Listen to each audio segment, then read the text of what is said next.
সংবাদ প্রচারের পর কাঞ্চন স্বাস্থ্য ও পরিবার কল্যাণ কেন্দ্রে দ্রুত পদক্ষেপ পৌর প্রশাসক ও যুবদল নেতার প্রশংসনীয় উদ্যোগ। নারায়ণগঞ্জ জেলার রূপগঞ্জ উপজেলার কাঞ্চন স্বাস্থ্য ও পরিবার কল্যাণ কেন্দ্রে দীর্ঘদিনের পানি জমে থাকা ও ময়লা আবর্জনায় ভরপুর পরিবেশ নিয়ে সম্প্রতি একটি অনুসন্ধানী সংবাদ প্রচারিত হয়।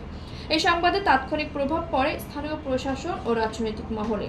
সংবাদের পরিপ্রেক্ষিতে কাঞ্চন পৌরসভার মেয়র ও প্রশাসক মোহাম্মদ তারিকুল আলম এবং নারায়ণগঞ্জ জেলা যুব দলের সাবেক সহসভাপতি অ্যাডভোকেট আমিরুল ইসলাম ইমনের অর্থায়ন ও নিজ উদ্যোগে এই সমস্যা সমাধানে সরাসরি মাঠে নামেন। তারা ঘোষণা দেন আগামী 7 কার্য দিবসের মধ্যেই স্বাস্থ্যকেন্দ্র চত্বরের পানি নিষ্কাশন ও মাটি ভরাটের কাজ সম্পন্ন করা হবে। সেই সঙ্গে আবর্জনা ও কচুরিপানাও তাৎক্ষণিকভাবে পরিষ্কার করা হয়েছে, যা স্থানীয়দের কাছে স্বস্তি এনেছে। এই উদ্যোগকে কাঞ্চন পৌরবাসী স্বাগত জানিয়েছে। এলাকাবাসী মনে করছেন, সংবাদ মাধ্যমের ভূমিকা ও দায়িত্ববান নেতাদের তাৎক্ষণিক প্রতিক্রিয়া সমাজে ইতিবাচক পরিবর্তনের এক দৃষ্টান্ত।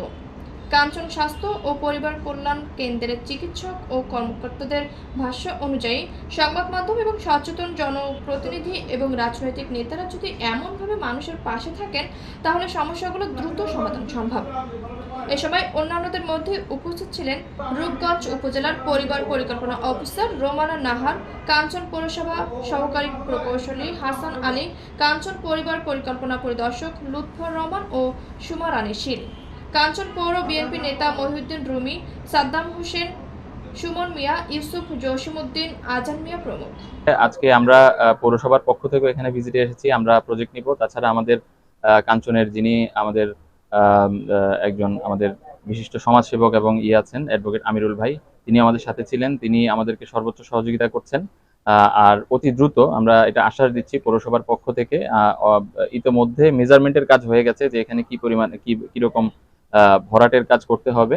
অতি দ্রুতই প্রজেক্ট নিয়ে আমরা আশা করছি সপ্তাহখানেকের মধ্যে এটি ভরাটের কাজ থেকে শুরু করে যেসব রিকনস্ট্রাকশন করতে হবে সেটি সপ্তাহখানেকের মধ্যে আমরা সম্পন্ন করতে পারবো।